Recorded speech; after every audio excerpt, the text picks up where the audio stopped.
This week the Human Springs divers are going to be working on reverse dives. So in this video I want to talk through performance standards, how we know if a diver is ready to do a reverse dive. I want to talk about some keys to success and review a couple of drills that we can use to help kids to learn a little bit faster.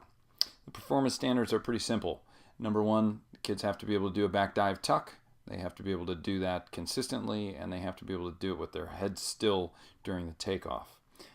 The second performance standard that we're looking for is kids need to be able to do a reverse drop on the training mats. They can also do that on the trampoline if you have access to that equipment.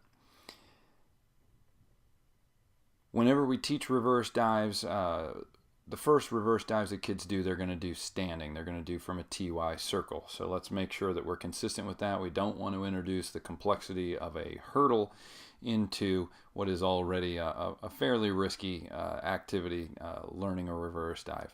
The hurdle can get out of balance and make the reverse dive a lot more dangerous very quickly. So keys to success. Number one, we need an accelerating reach up to the ears. 360-degree arm swing. So we're going to go from a T into Y. The arms start to swing nice and relaxed, and then they come back up very quickly into the top of the reach, accelerating up and stopping, and that's going to help the kids to develop angular momentum, a little spin to get them all the way around to their head. Second, we want a nice strong push through the hips, ankles, knees, toes, all the way.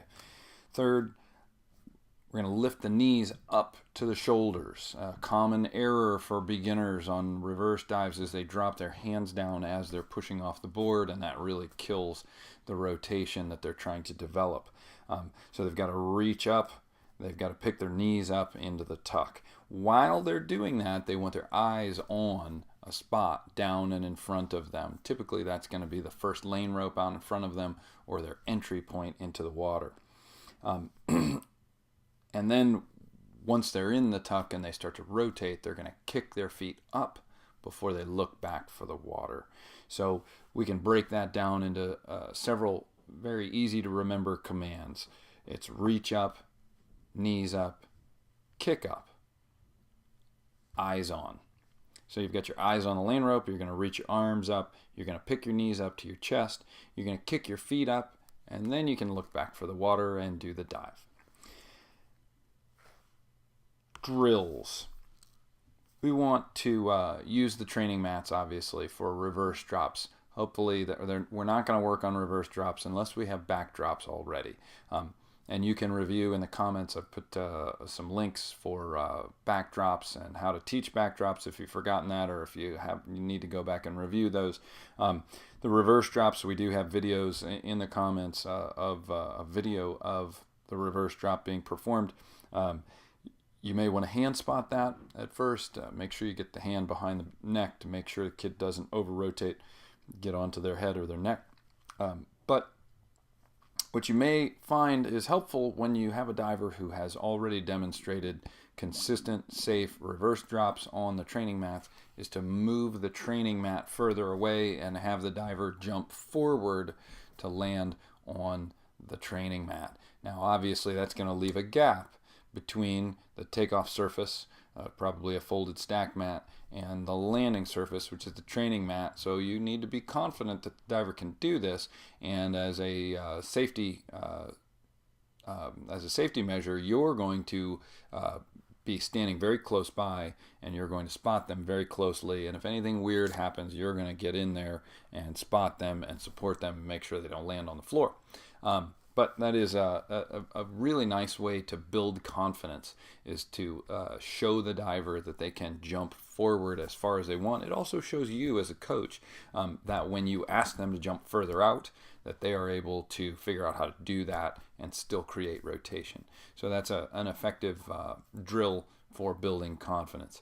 A lot of coaches like to teach lemon drops off the side of the pool or butt busters. I think that's fine. I don't think it's necessary.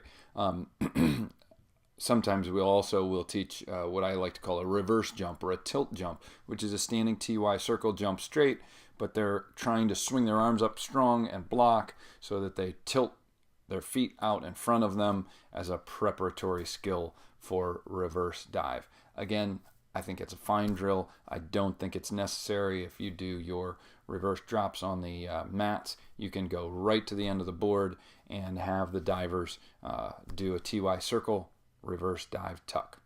Okay? Take a look in the comments. Just make sure that you go through the other videos as needed on the kick out skills, reverse drop on the trampoline, reverse drop on the training mats. You can even go back and look at the related videos. I put links in there for backdrop on the training mat, beginner backdrops on the training mats, and a little bit on back somersaulting if you do start to introduce, for divers who already have a reverse dive and have want to work on reverse somersaulting, you can apply all of the information in the back somersaulting video to their reverse somersaults. Okay, good luck, have fun, and let's see some reverse dives out there.